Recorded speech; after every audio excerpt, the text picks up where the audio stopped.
time to return to the continuing disruption after a global IT outage hit computer systems in multiple countries, affecting millions of people.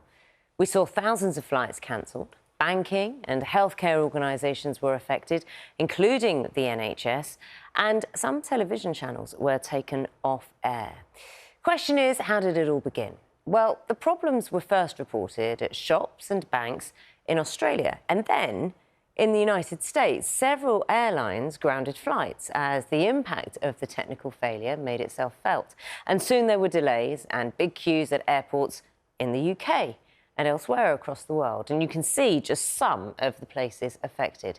Now, the American cyber security firm Crowdstrike has admitted a defect in a software update it issued, which crashed Windows devices. And the company says it has deployed a fix.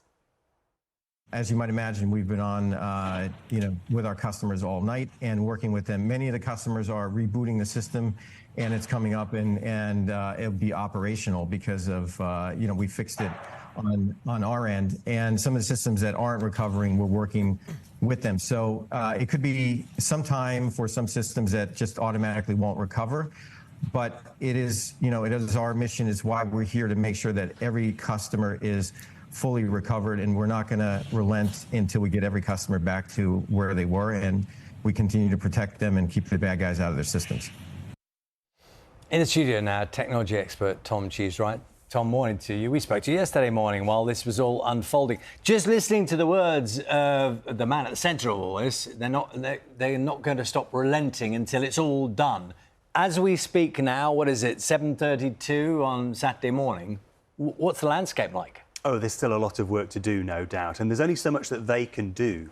The problem here is that once they'd issued that update, that broken update, the problem shifted to the hands of IT people around the world, because they're the ones who have to go out, get to the machine, sometimes plug a keyboard in, because we're not just talking about laptops and desktops, we're talking about ticket machines, we're talking about check-in kiosks, and then do the process of making the change. It's not particularly complex if you are, IT competent, if you're computer literate, but it is time consuming, and we're talking about potentially millions of devices. Yeah, so there's someone has to go to a device to sort it. This is not an IT fix in itself. It needs a person there to do the job, and that's just time consuming. There's no button you can press. The nature of the flaw, the nature of the fault meant these devices were disconnected. They couldn't be remotely updated. It has to be a human being go and do the job. And there are only so many human beings, and there's only so much time, and there's a lot of devices. Did I hear that at one point it's been advised to turn Microsoft on and off 15 times? Yeah, you have to turn it off, reboot it into safe mode, make some changes to a file, actually delete the broken file, and then reboot it again. So it's not just turning it off and on again, but that doesn't always, you can't always get into safe mode first time. Quite often people it was multiple Microsoft. Times. It was Microsoft. Turn their devices on and off up to 15 times. Yeah. That said this. Yeah, I mean it's a potentially tricky, not always working the same, first time process. So there aren't enough people in the world to fix this, quickly enough, and there aren't, and it takes time. What is the time frame now? I mean, what are we being told in terms of how quickly this can happen, and also how to avoid it happening again? Look, lots of stuff is up and running already. Okay, if you've got lots of IT people on site, for example, at an airport, you can run around, get lots of things fixed. We know that lots of airports are back up and running already.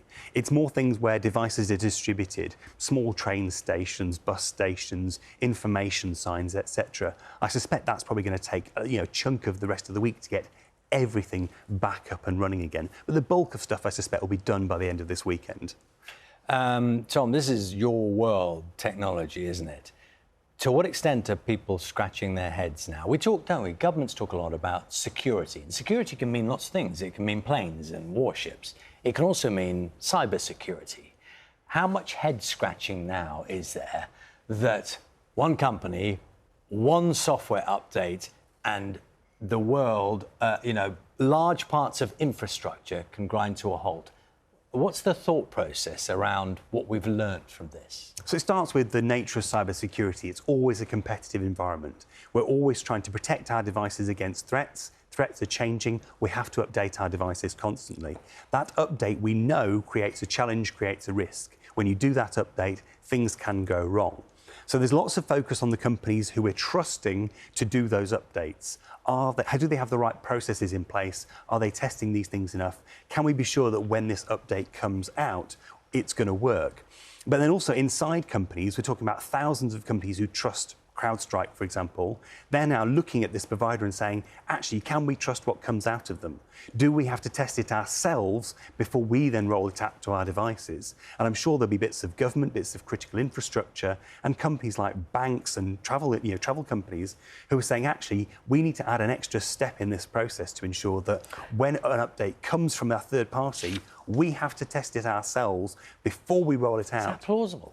I think it's complicated, I think it's expensive, but I think it is plausible. It depends on the level of risk. It's always about analysing the risk and putting in place the right processes to manage the amount of risk you're facing.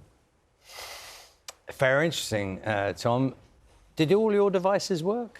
Thankfully, yes. I wasn't touched by any of this. It's because yesterday. quite a lot of people have said that you know, that everything seemed to work OK, notwithstanding the fact that there were plenty of places where it didn't. But yeah, it was that critical intersection of, were you using a Windows device and were you using Crowdstrike for your internet security? If you were using both of those things and you accepted the update automatically at the first time it went out, that was your problem. That was the critical intersection of those things, is the people who had issues. We've learnt a few things over the last 24 hours, haven't we? Thank you very much, Tom. Thanks, Tom.